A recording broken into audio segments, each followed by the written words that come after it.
Whatever the Lord said in His Word, thus saith the Lord.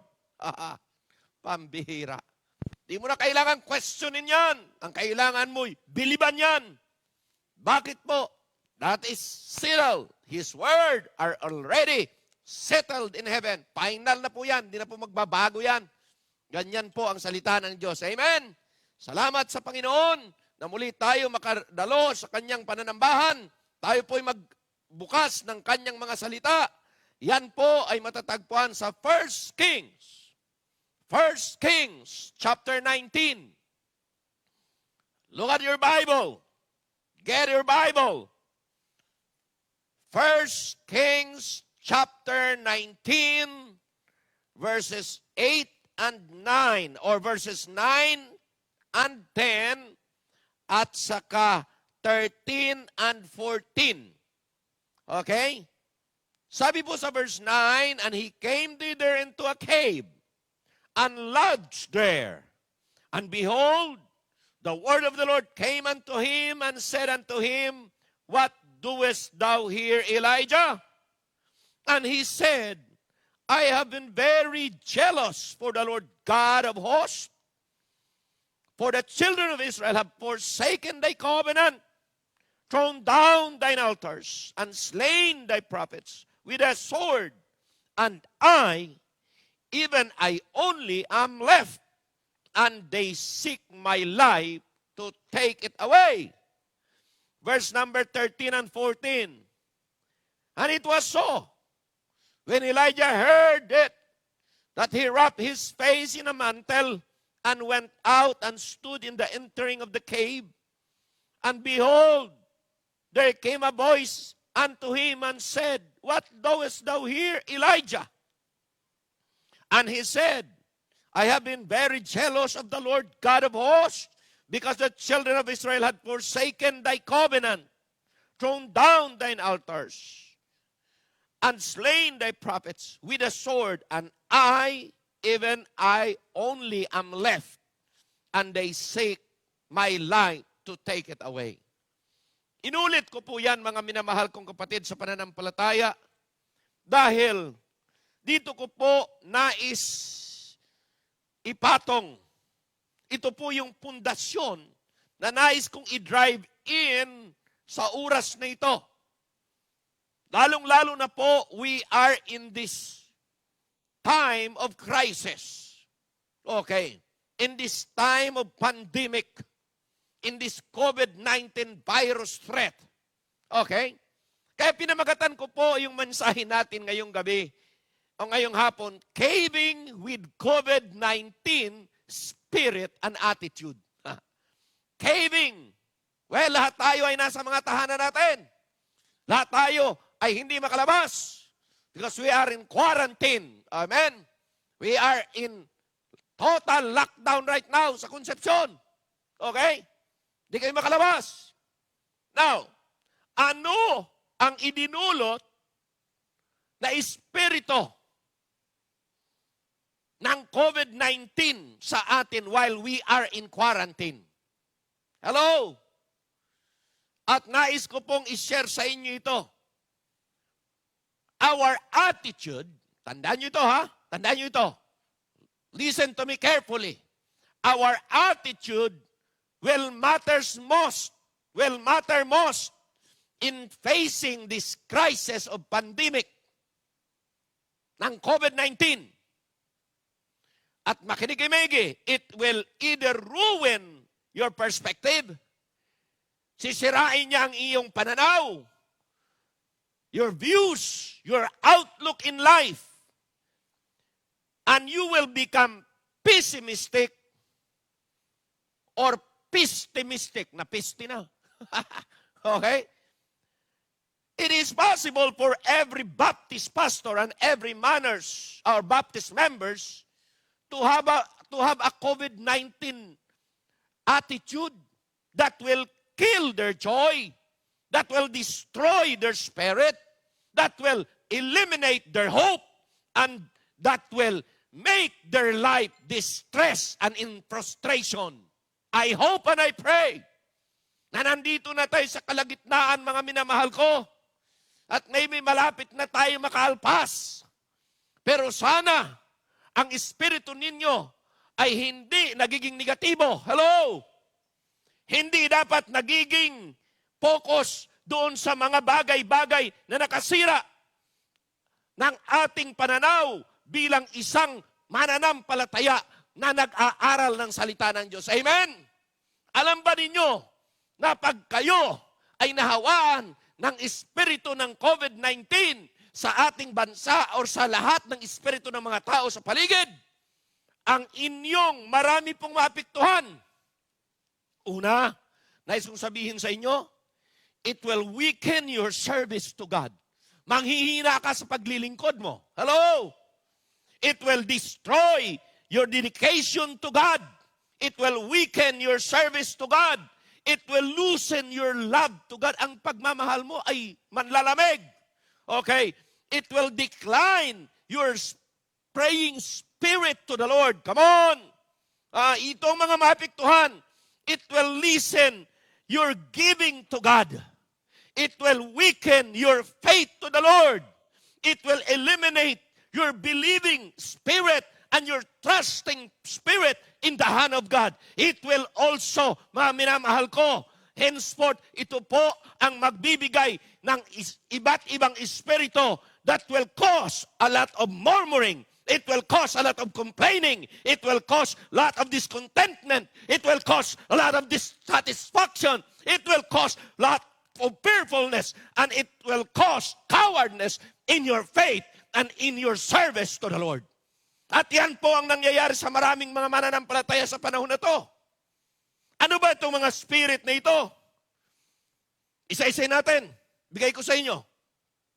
Dito po makikita natin. Makikita natin. Verses 1 and 2. Nais kong tingnan ninyo. Chapter 19, verses 1 and, chapter 18, tama, chapter 19, verses 1 and 2. Tingnan nyo po ha. Okay. After the great victory, after the great success, there was a threat. There was a challenge. Anong sabi sa verse 1 and 2? And Ahab told Jezebel all that Elijah had done. Pag binasa nyo ang chapter 18, makikita ninyo tagumpay. Amen? Makikita ninyo ang victory. Makikita ninyo si Elijah talagang makapangyarihan. Ang pananampalatay napakalakas. Ang pananampalatay paglilingkod sa Diyos ay talagang porsigido. In public, he was able to prove that he is the minister of the living God. He was able to prove that his God was been so true that God, rain or strike. No? The fire of God strike. Pambihira mga kapatid. Ang tinding success niyan. Pero after that success, tingnan nyo. Tingnan po ninyo. Ang sabi diyan, sinabi, umuwi si Ahab kasi discouraged si Ahab. Alam nyo kung ano pa diyang nangyari diyan. Pinatay ni Elijah ang lahat ng propeta na Ahab. Ilan yan? 250 o 450? Patay lahat yan. Bakit po? Success ang binigay ng Panginoon. At ang lahat ng tao na ibalik sa Diyos. Naniwala sila na ang God of Elijah was the true God and the living God. Amen? Been so successful. Pambihira, discouraged sa Ahab naman. Pagkatapos ito, binalita ni Ahab kay Jezebel kung anong nangyari. Okay? Sabi niya na Ahab told Jezebel all that Elijah had done and withal how he had slain all the prophets with a sword. Then Jezebel sent a messenger unto Elijah saying, so let the gods do to me, and more also, if I may not die life as a life of one of them by tomorrow about this time. Pambihira. Sabi ni Jezebel, 24 hours na lang yung Elijah na yan. Patay na yan. Papatayin ko yan. So ang unang ipapakita ko sa inyo is the threatening message. The threatening of the message, mga kapatid. Nangako si Jezebel na si Elijah ipapatay. at sinabihan, pasabi mo ito kay Elijah, bukas, ang buhay niya 24 hours na lang, patayan. Okay? Anong pinaka-purpose? Ang pinaka-purpose nito para takutin si Elijah, mga minamahal ko.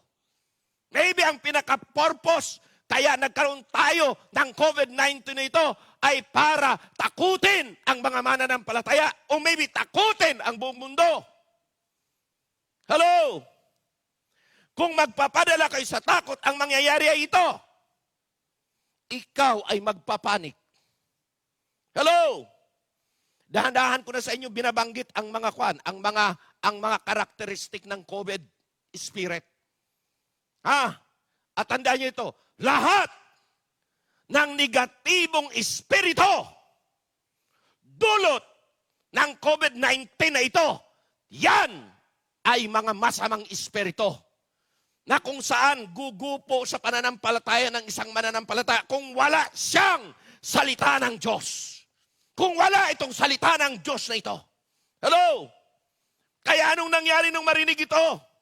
Yung threatening message nito, anong nangyari? Okay?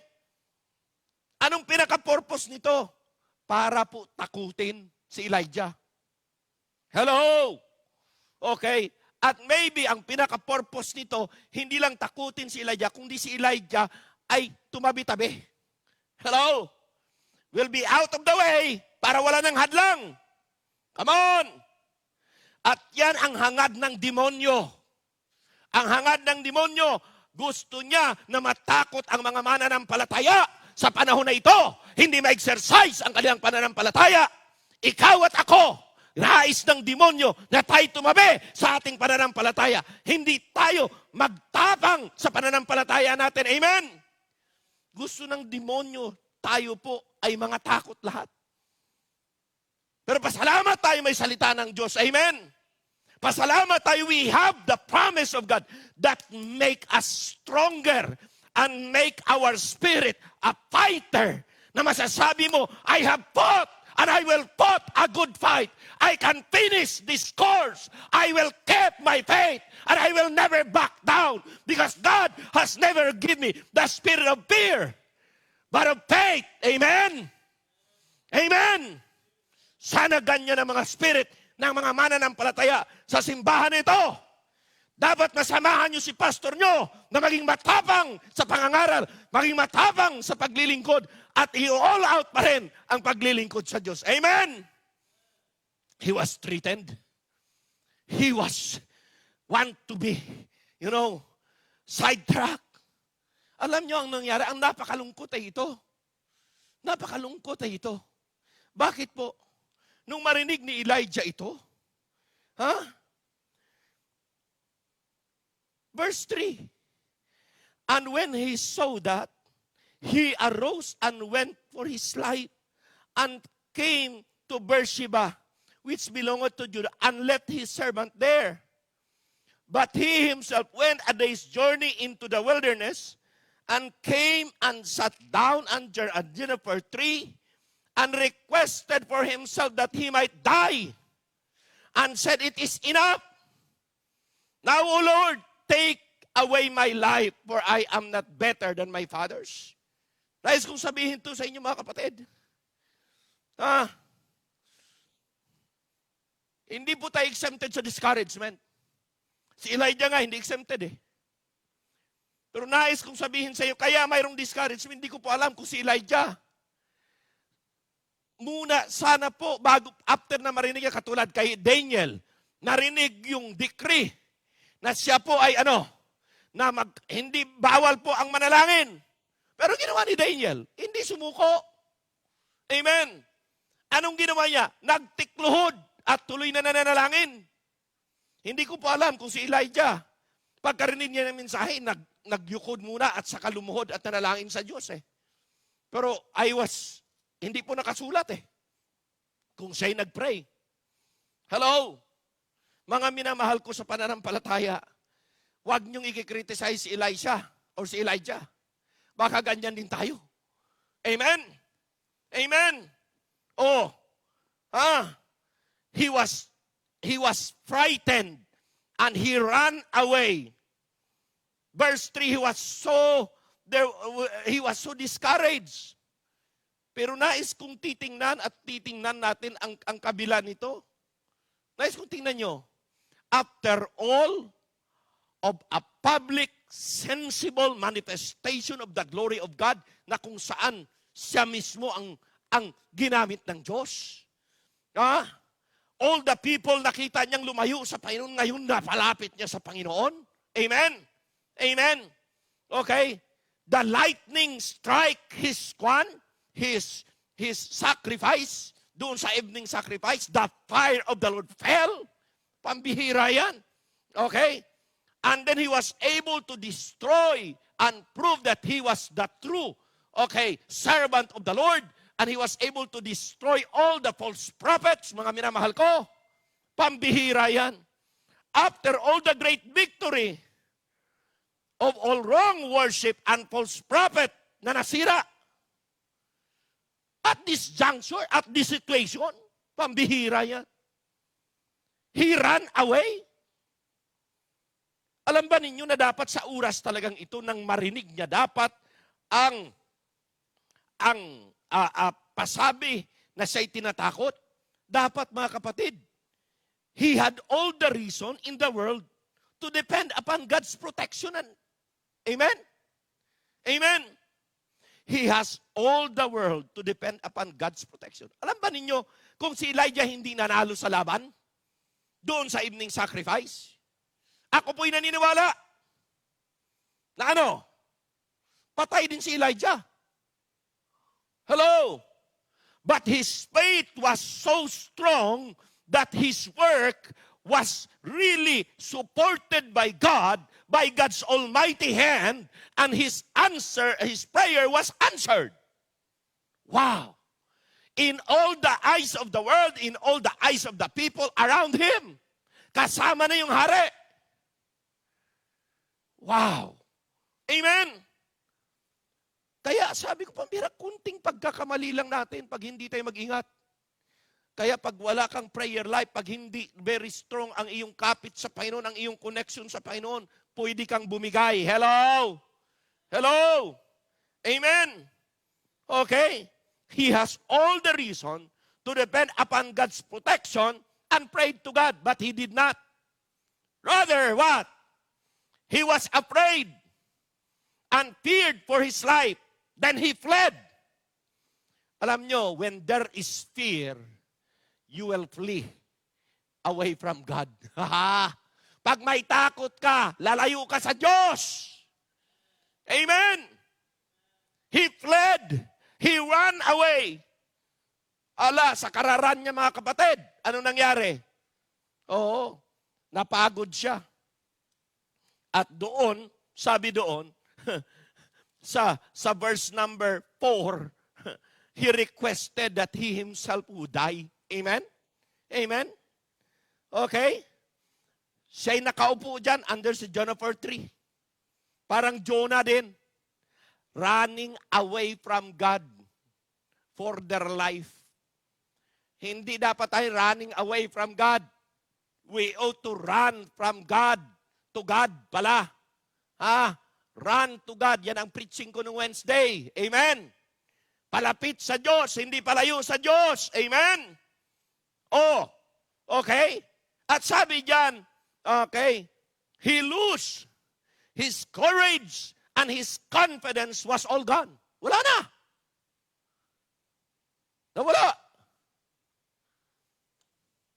At sabi sa verse 4, his discouragement bring him to that point of dying.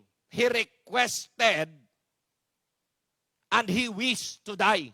Ang sabi diyan, it's enough. Ayaw ko na. Suko na. Tama na. Tigil na.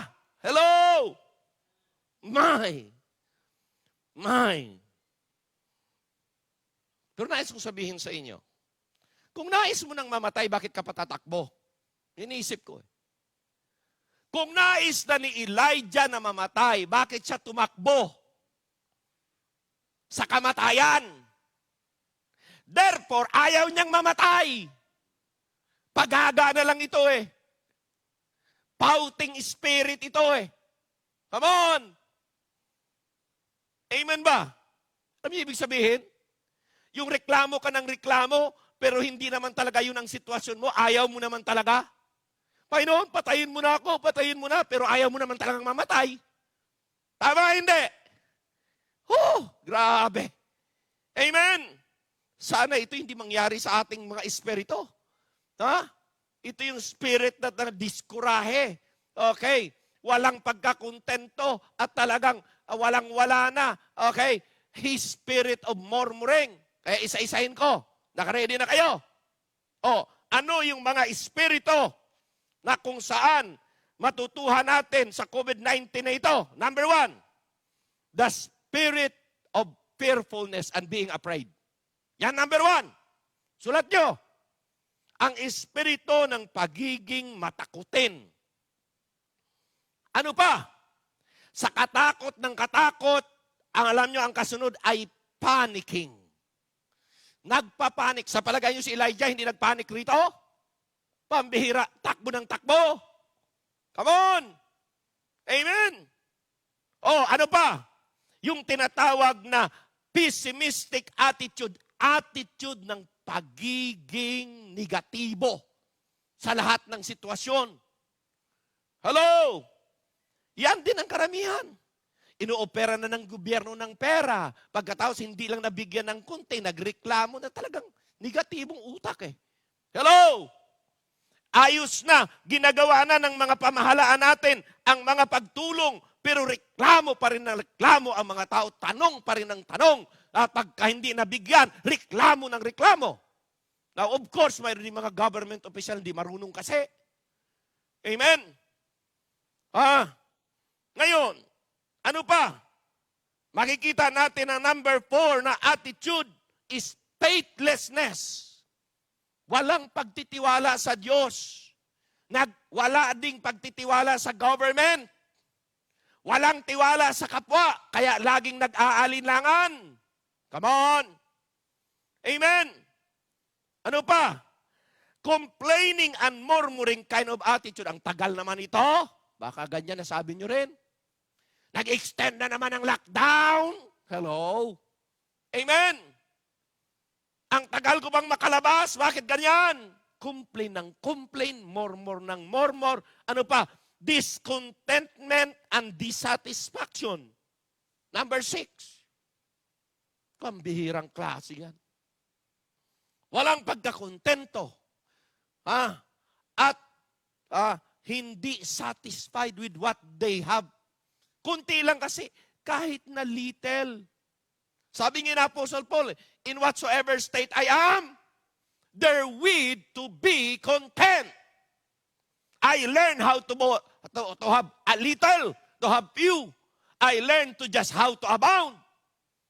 But in any state, I learn to be content. At ganyan dapat ang spirito ng mga mananampalataya. Amen? Ganun dapat tayo. Okay? Ano pa? Ano pang klaseng spirit? Number 7, blaming the government and the president. Ang iba nga, pinagmumura pa yung presidente natin eh. Na para bagal sila ang presidente. Hello? Cursing.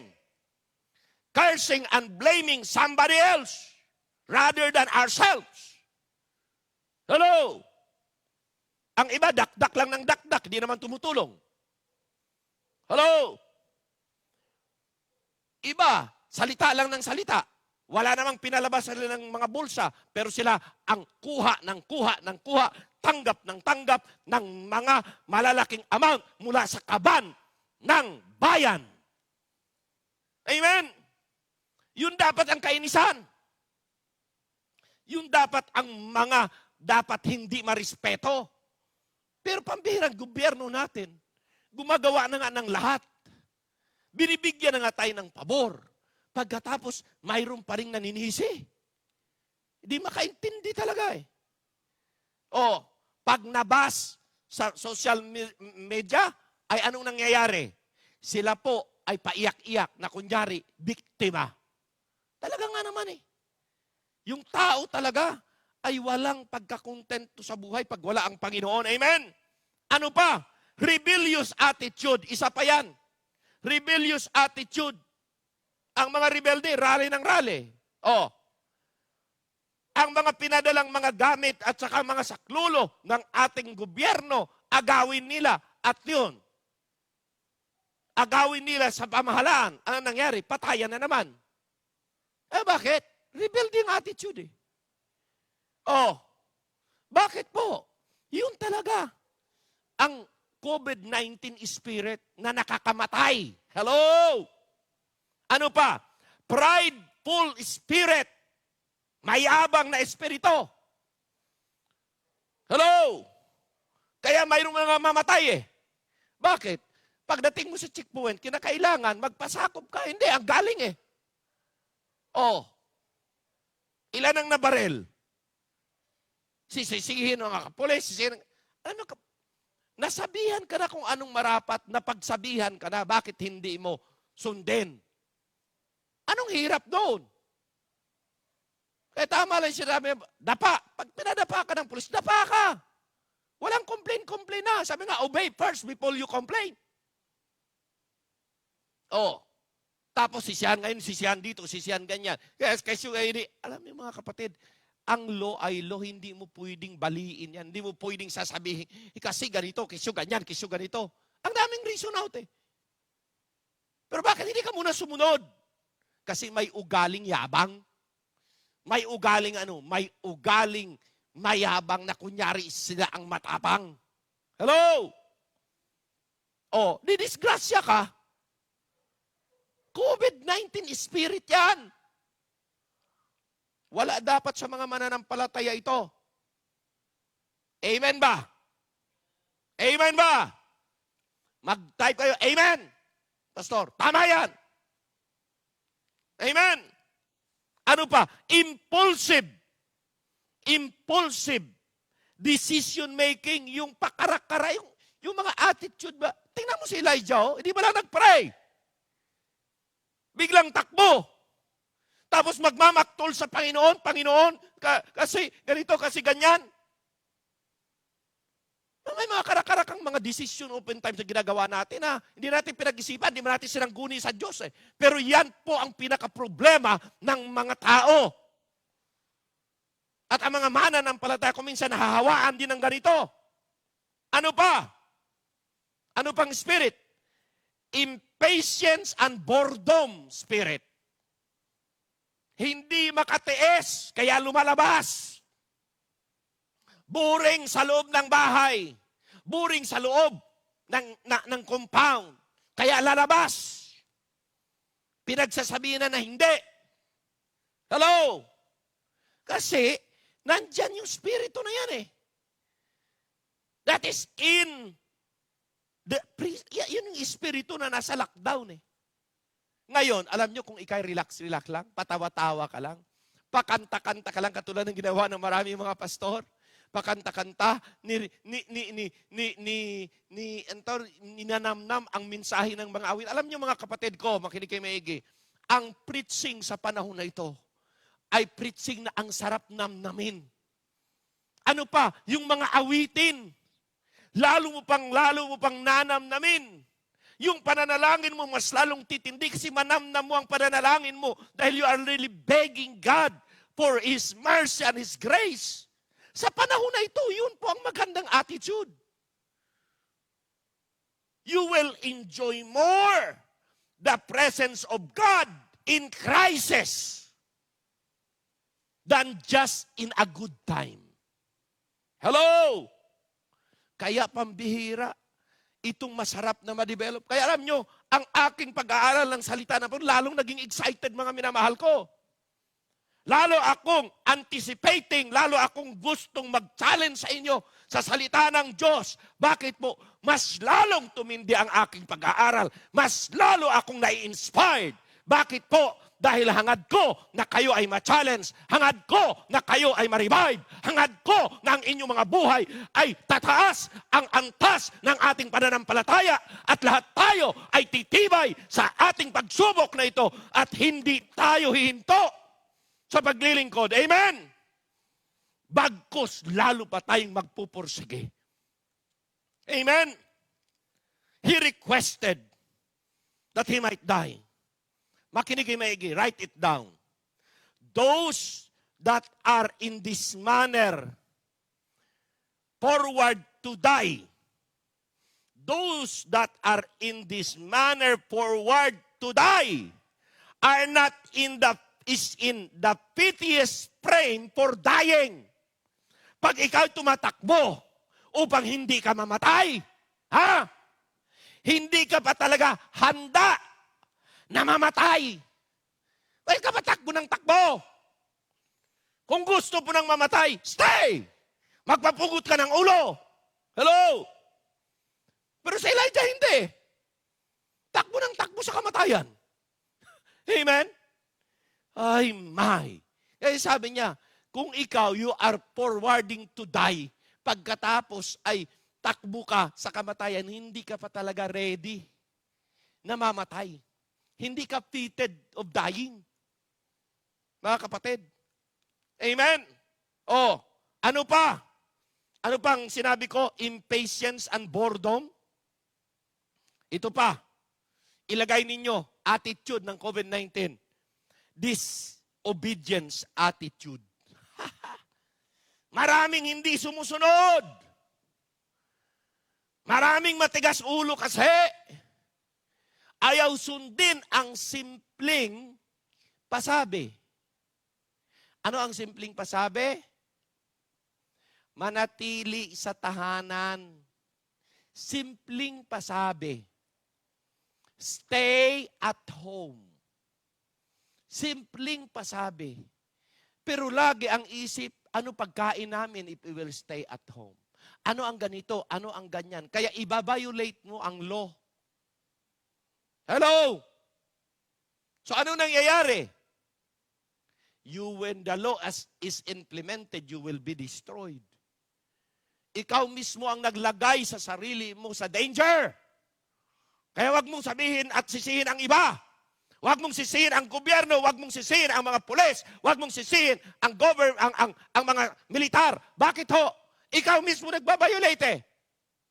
Kung ikaw na magdatong na lang, manatili ka lang sa bahay mo. Wala kang makitang tao, kundi pamilya mo lang. Eh di ba? Peaceful ang buhay. Amen. Kung irereklamo nyo, wala na kaming makain. Sa totoo ba talaga wala kang makain? Hindi ako naniniwala wala kang makain eh. Nagsisitabahan nga tayo eh. Bakit? Walang disiplina sa pagkain. Dati, nung walang lockdown, 2 times lang ako kumakain. Ngayon, nung may lockdown na, 5 times. Kaya pakiramdam ko, para akong nag-gain ng weight eh. Kaya sabi ko, pambihira. Kailangan bawasan uli. Kaya starting atong araw na ito, 2 beses na lang uli ako kakain. Bakit? Kasi, talagang, pag ikay hindi mag-ingat, di mo madisiplina sarili mo eh. Amen? May nag-text na sa akin, Pastor, yung ating pag-Herbalife, wala na kaming product. Kaya Pastor, balik ulit sa dating pagkain. Ito, tumaba na naman. Nako! Ay sabi ko, bahala kayo, disiplina nyo sarili nyo yan. Ako hindi. Kasi hindi pa rin ako kumakain ng kanin by this time. Hindi pa rin ako kumakain ng baka. Hindi pa rin ako kumakain ng baboy. Hindi. Bakit to? Disiplina lang sa'yo. Kaya mo yung gawin? Aba, kaya ko. Aywan ko sa inyo kung kaya nyo. Amen? Kaya ang buhay ko, kamote. Pag may kamote, buhay ako. Ang buhay ko, saging. Pag may saging, buhay na. Amen? Bakit po? Dahil sa kontento ako sa buhay. In fact, sabi ko nga sa mga kapastoran, doon sa bundok, doon sa mga lugar na kung saan malalayo, sa syudad, sabi ko, alam mo, ang healthy na pagkain talaga, pagkain ng mga mahihirap. Hello? Walang kimikal. Pagkain na kung saan simple lang, pero healthy.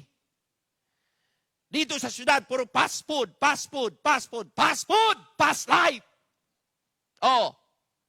Dahil akala natin, dahil masarap sa panlasa, akala natin healthy. Yun pala, hindi. Bakit napapunta tayo sa pagkain? Kasi yan sunod natin pag-usapan, mga kapatid. Pagkain. Bakit? After this attitude, ano pa? Discourage, ano niya? This obedience attitude, ano pa? Worries at saka stress. Yan. Bakit ka nag-worry? Pagkain, baka wala na, baka maubusan, kunti lang supply. Amen! Hindi enough supply. Amen! Worries. Para bagang wala kang Diyos kung mananampalataya ka, nag-worry ka. Mano, hindi naman siguro tayo mamatay, isang linggo tayo hindi kumain eh.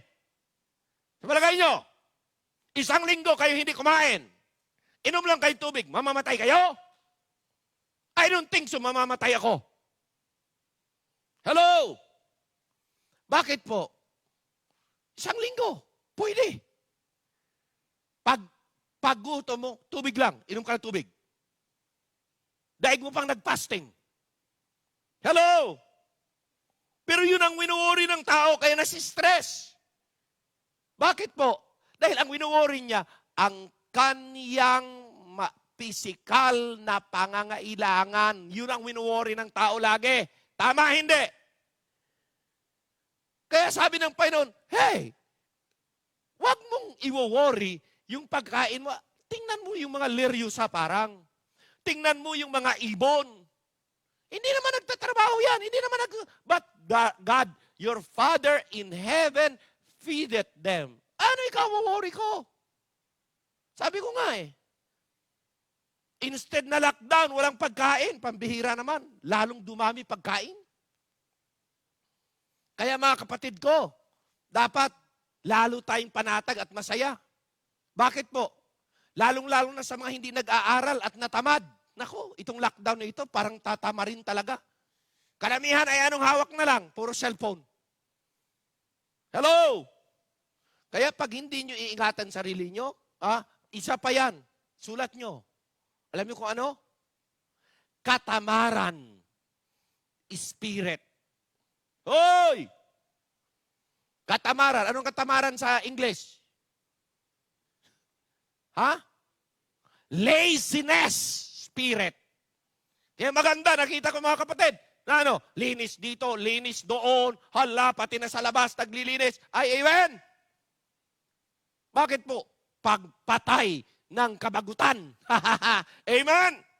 So mga manahal ko sa pananampalataya, ang daming madidevelop na bad spirit, COVID spirit ang dami. Kaya dapat, magbago tayo dyan. Against tayo dyan. Kabaliktaran dapat ang ating gagawin. Hello? Now, tingnan nyo po. Tingnan nyo. Balik tayo. Okay. Una, ang makikita ko, first point pa lang yun eh. Ang unang puntos is the threatenings of the message. Okay? Pangalawa, anyway, pangalawa lang naman ito. The great question from God. At nais ko, 2 beses ito inulit. Pinapapansin ng Panginoon. 2 beses inulit. At pansinin natin. At instead, ang pangalan ni Elijah ay nakasulat dyan. Ano kaya ilagay mo pangalan mo? Hello? What doest thou here, Elijah? Pagkatapos ng sitting down under the juniper tree, pumasok pa, naglakad pa. Okay. Under the verse 5, and as he lay asleep under a juniper tree, behold, then an angel touched him and said unto him, arise and eat. So yan. Alam niyo mga kapatid, pag may crisis, talagang ang Diyos alam niya kung anong gagawin eh. Nakahanda na pagkain? Hoy, yung mga sa bahay. Yung mga tamaran. Mga tamad. Salamat kayo. Pagkagising nyo, may pagkain na kagad. Nakaluto na si nanay, nakaluto na si ate, nakaluto na. Hello? Pag-utusan ka pa, nagrereklamo ka pa. Pambihira. Ito, nakaluto na. May pagkain na. Paggising ni Elijah. Nakabake na. Arise and eat. Kumain ka na lang. 6, and he looked, and behold, there was a cake baked in a coals and a crust of oil in his head. And he did eat and drink and lay down again. Oh, hindi kaya ganyan din ginagawa natin sa bahay natin? Kain, tulog, kain, tulog, kain, tulog, kain, tulog, kain, tulog, kain, tulog, kain, tulog, kain, tulog!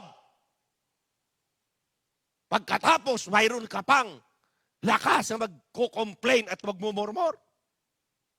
Ang sarap na ng buhay mo. Amen!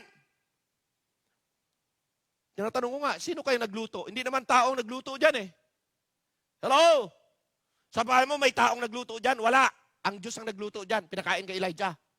Tama hindi? Provided by God. Taking care of by the Lord. Kahit na yung spirito hindi maganda. How much more kung magandang spirit? Amen? Tuwa si God. Amen? Oh. Ha? Oh. Tapos, tulog uli. And the angel of the Lord came again the second time. Pangalawa na to. And touched him and said, Arise and eat, because the journey is too great for thee. And he arose and did eat and drink and went in the strength of that meat 40 days and 40 nights unto Horeb, the mount of God. Oh, after kain, lakad na naman siya. Tapos, biro mo, 40 days, 40 nights, tama ba? Parang quarantine din. 40 days, 40 nights, lakad. Dumating sa Horeb, tapos pumasok sa kuweba. Amen? Oh, and he arose and did eat and drink and went in the strength of that meat 40 days and 40 nights unto Horeb in the mount of God. Tapos pumasok doon sa cave. Yun ang verse. My. Tapos ang tanong, anong ginagawa mo dito, Elijah? Ha? Why are you here, Elijah? Oh. Verse 9, and he came thither into a cave and lodged there, and behold, the word of the Lord came unto him and said unto him, What doest thou here, Elijah? Oh. Anong ginagawa mo dito, Elijah? Kristyano, anong ginagawa mo sa bahay mo? Kapuri-puri ba sa Diyos? Katanggap-tanggap ba sa Diyos?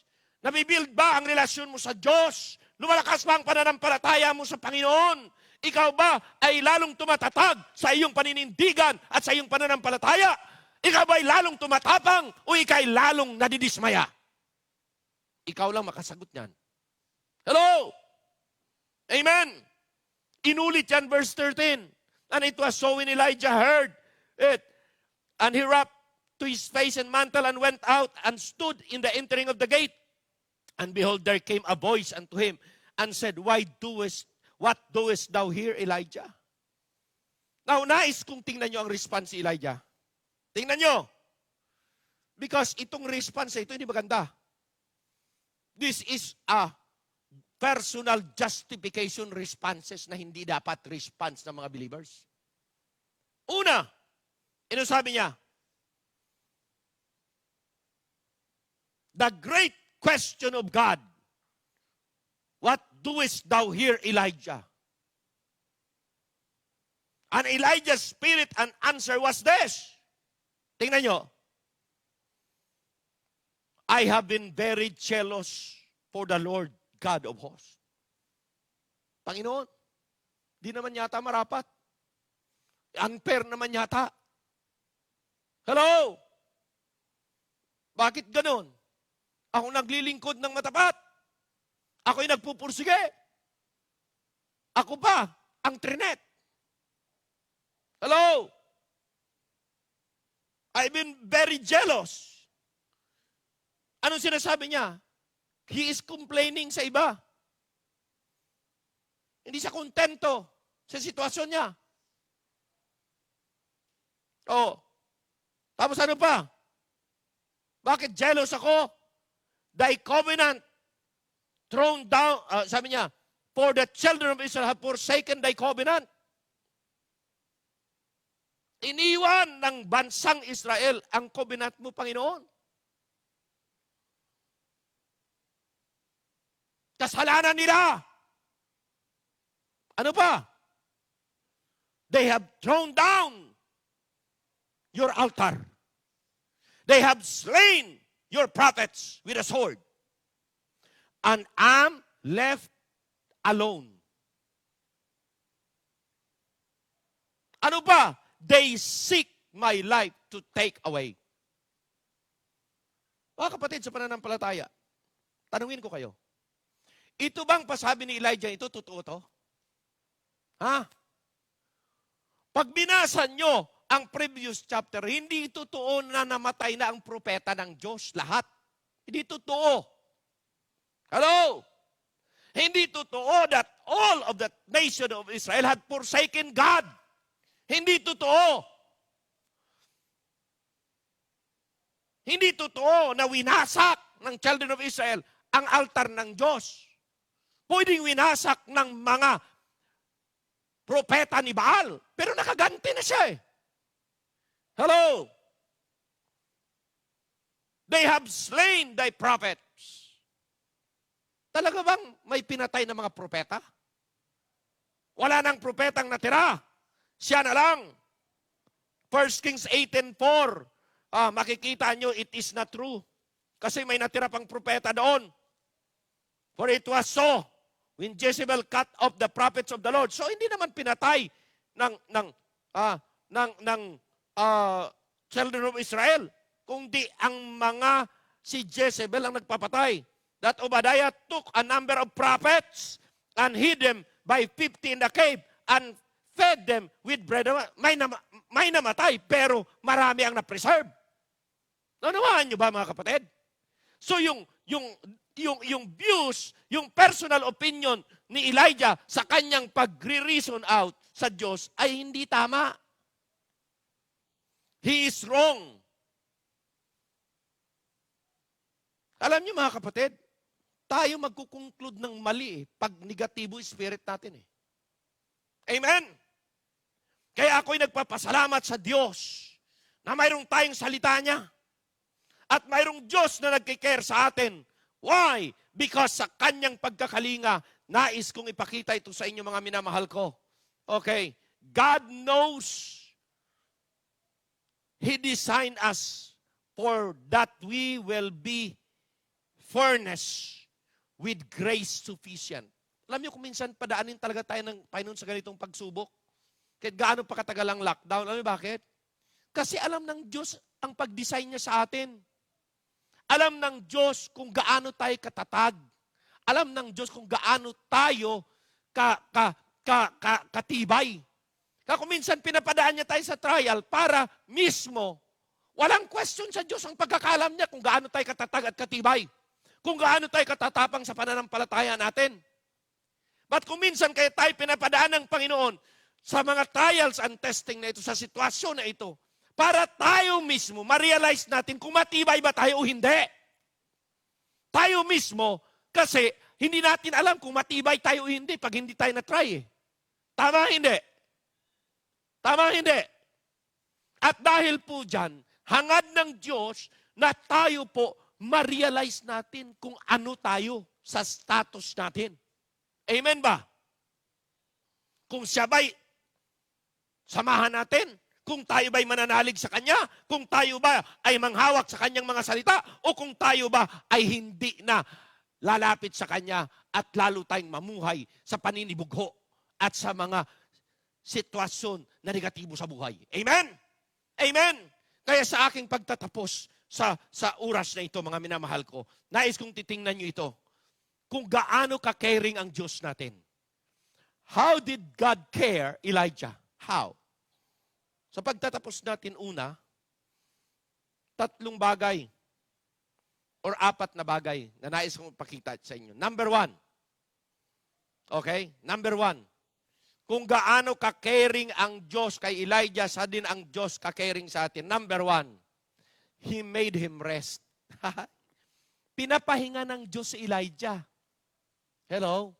Alam nyo, iba sa inyong napaka-busy sa inyong mga trabaho, wala na kayong panahon sa pamilya, wala kayong panahon sa paglinis ng bahay, wala kayong panahon sa pag-aruga sa inyong mga anak, wala kayong panahon sa pagpe-fellowship sa inyong tahanan. Ngayon, nilockdown tayo ng Diyos. Quarantine tayo ng Panginoon. Para ano? para bigyan tayong kapahingahan kasi sobrang busy natin eh. Amen ba? Wala na tayong panahon sa maraming importanteng bagay. Lalong na sa ating personal na mga buhay. Lalong-lalong na sa ating personal na relasyon sa Diyos. Kaya yan, ang ginawa ng Panginoon, pinahinga muna. Pahinga muna! Kaya makinig maigi. Lahat ng mga membrong may trabaho, pinapahinga kayo ng Panginoon ngayon. Magpahinga kayo ng maayos. Para bakbaka na naman ito paglabas. Pag na-lift up na ang quarantine at pinatrabaho ito, bakbaka na naman yan. Wala na naman kayong panahon sa maraming bagay sa inyong mga tahanan. Amen? Okay. Amen. Kayo mga estudyante, ganun din. Bakit po? Wala kayong panahon usually. Sa pamilya nyo, sa tahanan nyo, sa pag-care sa mga magulang nyo. Bakit po? Nag-aaral kasi, nag-aaral. Maraming assignment, ngayon. Walang aral ngayon. Anong gagawin mo sa bahay? Hindi dapat kain tulog. Dapat nagtatrabaho sa loob ng bahay. Dapat nag-exercise. Amen? Amen? So, una, anong care ng Diyos kay Elijah? Care din sa atin. He made him rest. Binigyan siya ng Diyos ng kapahingahan. Number two, He made him to eat. Verse 5 to 7. Anong ginawa? Pinatulog siya pagkatapos pinakain. Amen? Kain. Enjoyin ang pagkain, pero kinakailangan kayo ay dahan-dahan sa pagkain. Amen? Eat healthy food. At huwag sumubra ang pagkain. Budgetin. Yung tama ng mabusog ka, hindi magpakabundat ka. Iba yun. Amen? Tama ng mabusog. Habang mabusog, okay pa. Okay na yan. So una, He made him rest. Number 2, He made him to eat. Number 3, pakinig maigi. He visited him. Hello? Binisita sa ng Diyos. Elijah, tinap. Elijah, huy, gising. Anong ginagawa mo rito? Amen? God visited him. Ang ganda. Amen? At tandaan niyo po, mas maganda ang Diyos ang nagbibisita sa atin. Amen? Binibisita ka ng Diyos. Pinapaalalahanan ka. Through the preaching, God is visiting you. Through prayer, through reading of the Bible, God is visiting us. We have a constant touch sa divine.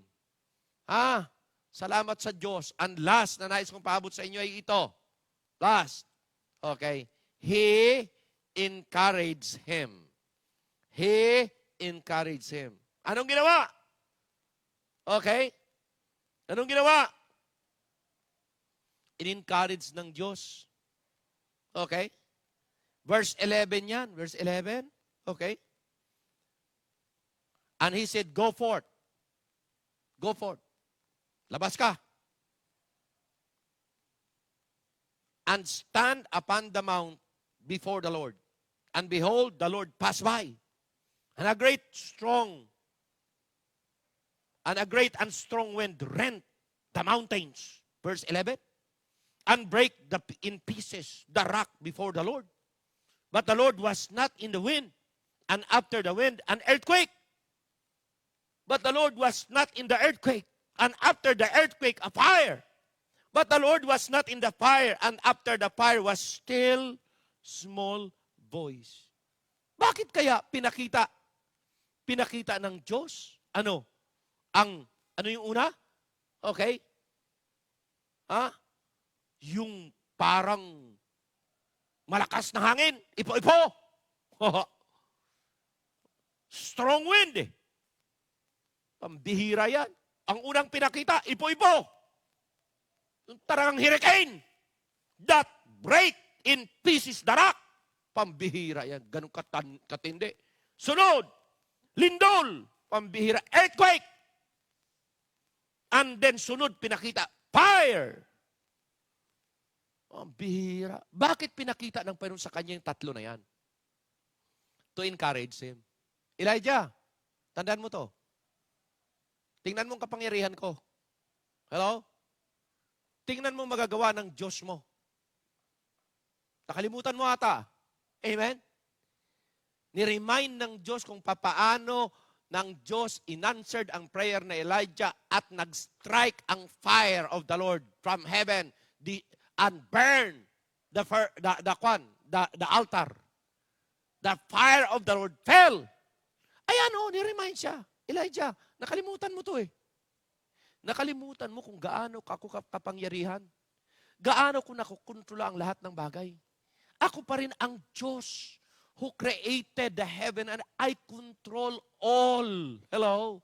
I'm still in the throne, Elijah. Amen? Tapos, ang Diyos nagsalita, where? In a still small voice. Amen? Still small voice, the sweetest voice. Elijah, nandito ako. Nandito ka, pero feeling mo wala ako. Ipinapakita ko sa iyo. Nandito ako. Kasama mo ako. Ito ang magagawa ko. Can you return your faith to me again? Can you bring your confidence to me again? Do you want to see miracles? Believe on me. Believe on what I can do. Hello? At yan ang kailangan natin. Yan ang kailangan natin. I have a message entitled, Faith Moving Mountains. Faith Moving Mountains. Ipipreach ko rin yan dito. Faith Moving Mountains. Hindi lang faith, kundi faith that moves mountain, mga kapatid. Alam niyo bakit? Yan ang kailangan natin mga mensahe sa panahon na to. Hello? Panahon na ito na kung saan buhayin at talagang alagaan at talagang ikontrola at talagang ipalaguin ang ating mga pananampalataya sa panahon na to. Hello? Bakit po? Iyan ang panlaban natin sa COVID-19. Yan. Amen? Kaya, anong ginawa ng Diyos? Kaya rin kay Elijah? Una, pinahinga. Pangalawa, pinakain. Sunod, pinuntahan.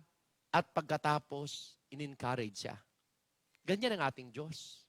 May panahon ng kahinaan. May panahon ng discouragement. But it is always God who's there to be able to revive us. Tomorrow, I'll preach a message, refreshing from the Lord. I-refresh tayo ng Diyos. Refreshing from the Lord. Bukas. But salamat sa Diyos na hindi dapat tayo mahawaan ng COVID spirit. Hello?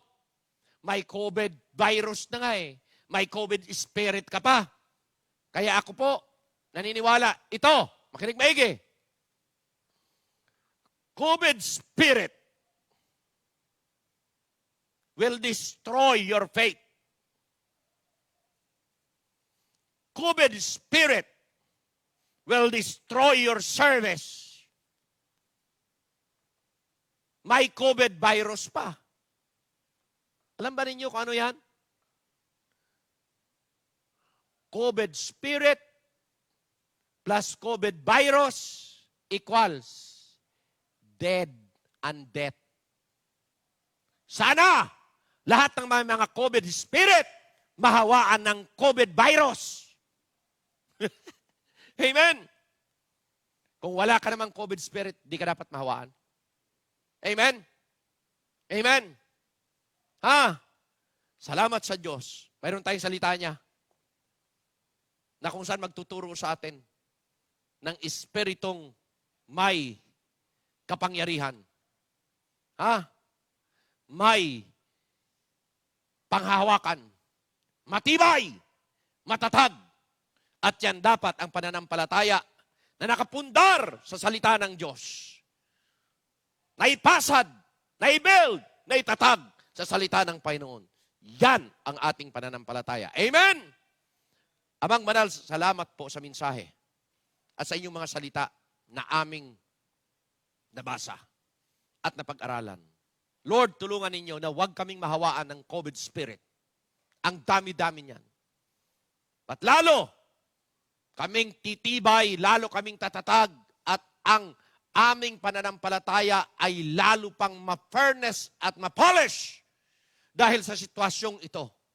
Lalo dapat kuminang, lalo dapat lumaki, lalo dapat, Panginoon, magiging sulid ang pananampalataya namin sa iyo upang ang aming mga paggawa at pagtrabaho sa loob ng aming mga tahanan ay punong-puno ng ligaya, punong-puno ng pag-asa. We have pleasure in the midst of distress, in the midst of crisis.